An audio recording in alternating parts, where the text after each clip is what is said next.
All right, let's start with 2 facts. Number 1, you're gonna end up reading hard books, especially if you're a student. And fact number 2, hard books are hard to read. Whether you consider yourself a strong reader or not, hard books are always gonna take a little bit more time and sometimes a different approach than reading less challenging books or maybe even like novels for your entertainment. In this video, you're gonna learn 7 strategies for how to read hard books. Now these tips are gonna help you get through challenging text, including biographies, nonfiction, and even fiction. And then the strategies will also help whether you're reading a hard book for school, for professional development, or even for your personal enjoyment. Hi, I'm Katie Azevedo of schoolhabits.com. I'm a private executive function coach who teaches students and professionals strategies to learn and work better. I'm also the host of the Learn and Work Smarter podcast, which you can find in any of the podcast apps, of course, and at learnandworksmarter.com. Please give this video a like, hit subscribe. You can find me on Instagram at schoolhabits. And lastly, a transcription of this video and links to everything else that I mentioned are going to be in the description box. So the first strategy that I have for you to make reading challenging text a little bit easier is to use the priming strategy. Priming is a learning strategy. It's actually a teaching and a learning strategy that involves you getting an exposure to the material before you dive into the book, so that the material that you're reading has a place to land or a place to stick, so to speak. Why is this important? Because the more you know about a subject before you fully dive in or before you fully get into this challenging book, the better you'll be able to process and understand what you're reading. Think of it this way. If you've eaten an orange before, the easier time you'll have describing the flavor of a grapefruit the first time that you ever eat a grapefruit. If you've never eaten an orange before, then it would be really hard for you to explain the flavor of a grapefruit.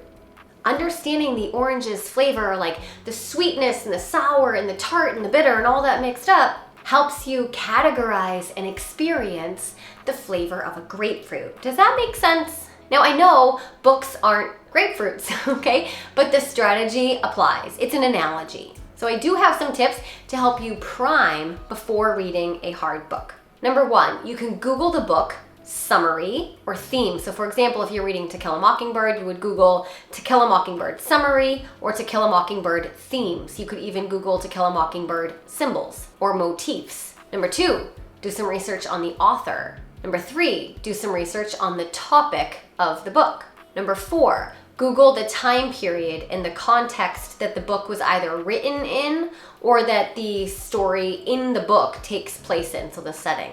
Number 5, read a review about the book. Number 6, watch a review about the book. Don't watch the movie about the book, that gives it too much away. Number 7, do a Google image search of the book. Huge fan of Google Images because who doesn't like pictures?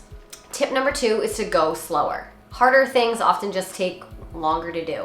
Now this is normal and you should expect a harder book to take you longer to read. And if you know that going into it, then it reduces the frustration you feel when that book is taking you longer. Now this isn't a hard and fast rule that's going to apply to everyone across all situations, but a good general rule of thumb is to give yourself time and a half when reading a hard book. So if an easier book is going to take you 60 minutes to read, of course a book's going to take you longer than 60 minutes, but I'm just coming up with numbers. And for a harder book, you would say, okay, well that's probably going to take me 90 minutes, okay? Just expect that out of the gate. And then build that time expectation into your calendar, into your daily schedule, into the amount of time that you're going to allot yourself to do your reading, so that you're not thrown off guard and frustrated by how long it's taking. Now, reading hard books can take longer for a couple different reasons. A text can be challenging because of its topic, its language, the time period it was written in or that it takes place in, your unfamiliarity with the material, and your own personal interest or disinterest in the book. Like, is it relevant to you? Do you want to read it, or is it required reading? Like, our own sort of mental model that we bring into or our mindset that we bring into reading a book can absolutely affect our experience of it. Now, if more than one of these factors is at play, then the book is gonna seem even harder. And then also, I should just let you know that if you use any of the other strategies that I'm gonna teach you today, then you're gonna actually go slower anyway, because the strategies that I'm gonna teach you will help you understand the book better, but they're just gonna naturally slow you down. But that's the point. Because remember, the goal is comprehension, not speed. I know in a perfect world it would be both, right? You're like, well, I wanna read it wicked fast and understand it all. But let's just say that we can only have one goal, all right? Because that's sort of the way it works. Comprehension over speed. Now, I do have a quick tip to help you figure out sort of like time estimation. So for you anticipating how long a book is gonna take you to read, just so you can like build it into your schedule. And here's the strategy. I want you to take the hard book that you're reading and time yourself reading 10 pages. So set the timer, read 10 pages, and then stop the timer. So you can use however long that took you as an average amount of time that it would take you to read 10 pages. Now let's say, for example, you have a homework assignment of reading 60 pages. Okay, now you have a better estimation of how long it's gonna take you to read 60 pages because you do 6 times 10. And that's actually really helpful data to have when you're just like planning out your day.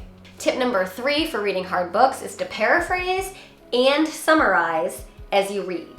Now, paraphrasing and summarizing are different, and both actually can be helpful when trying to read and understand hard books. Now, paraphrasing is when you restate a portion of the text, usually a very small portion of the text, into your own words. And summarizing is when you distill a lot of information down into its main idea, still using your own language, always. So let's start with paraphrasing. I'm gonna teach you how to do this. When reading a really hard text, or even like just a really hard portion of a text, it seems to be okay, but for some reason there's a really hard section, it can be really helpful to read a little bit and then pause. So when I say read a little bit, it depends. So maybe a couple sentences or a paragraph, and then pause, and then try to put that into your own words without looking at the text. If you can't do this, it means that you didn't understand what you were reading, which is fine. That's fine. That's feedback that you want, right? Because it's good to know. Sometimes we think, oh, I understood that, but then we find that we can't paraphrase it or we can't actually summarize it,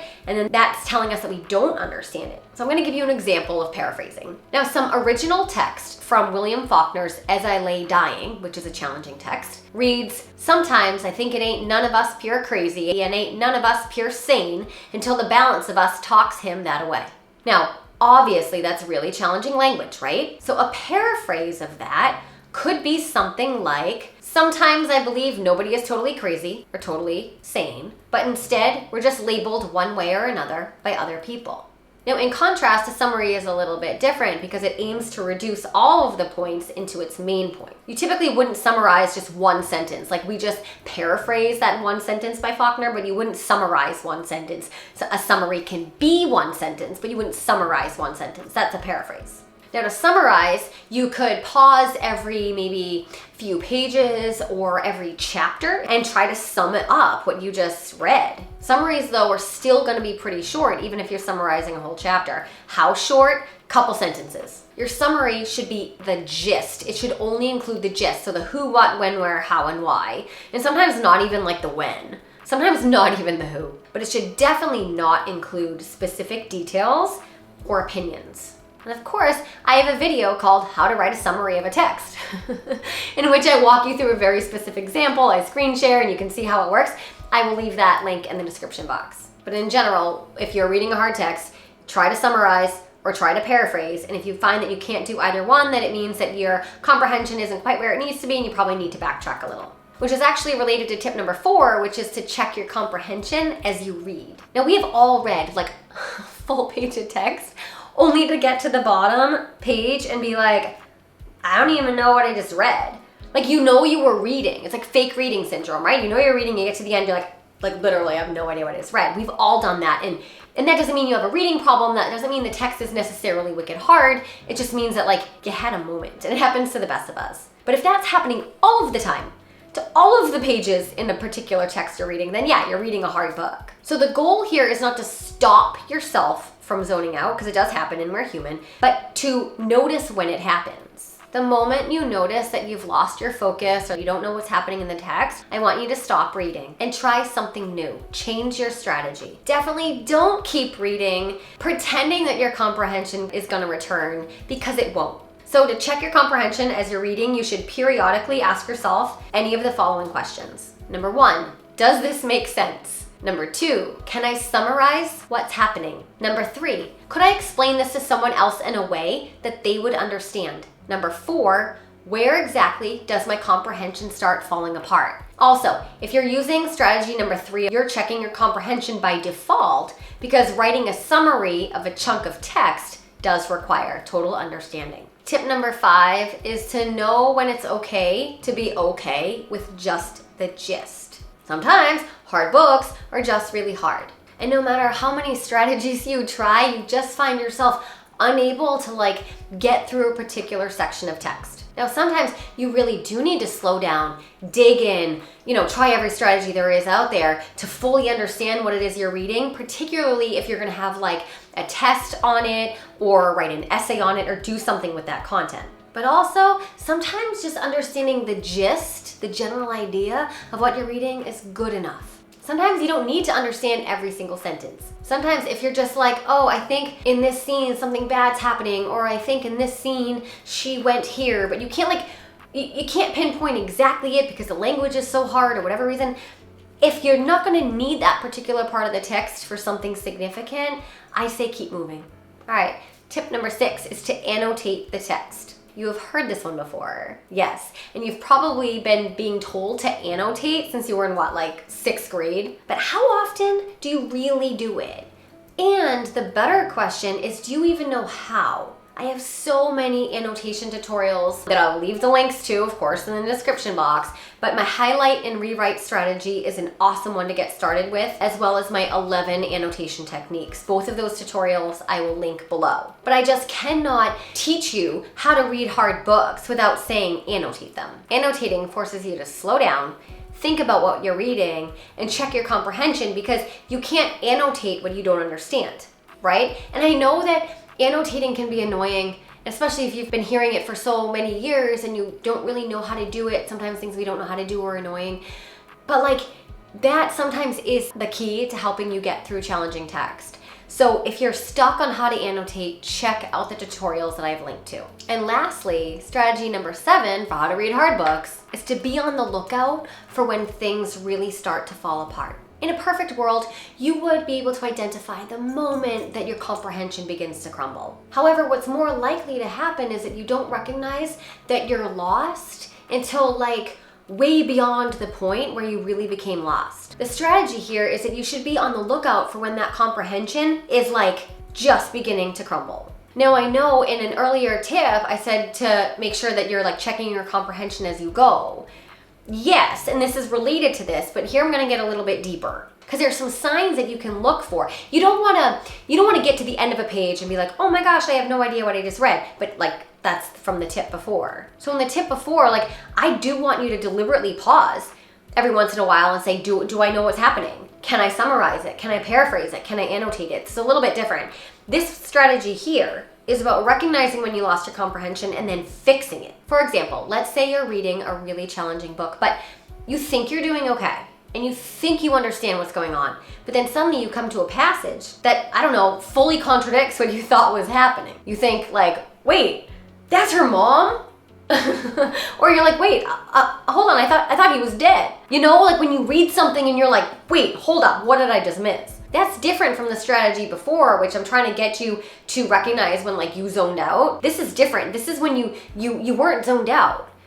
You thought you were doing okay, but you weren't. And then you're alerted by something in the text that doesn't jive with your comprehension. That's your clue that, you took a wrong turn somewhere. So whenever you read something that doesn't support what you thought was happening in the book, that is your clue to stop and to go back and to fix your understanding. So now let's figure out some tips for how to do this. I have some ways to help you clarify your comprehension of a hard book that you thought you were doing okay with.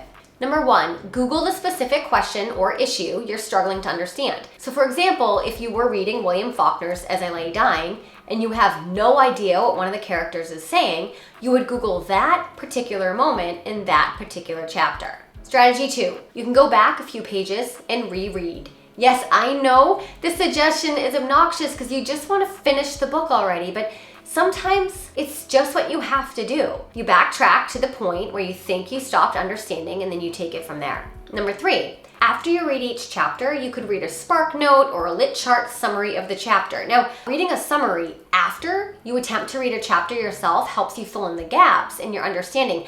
Don't do it beforehand because then you could end up, like spoiling what happens.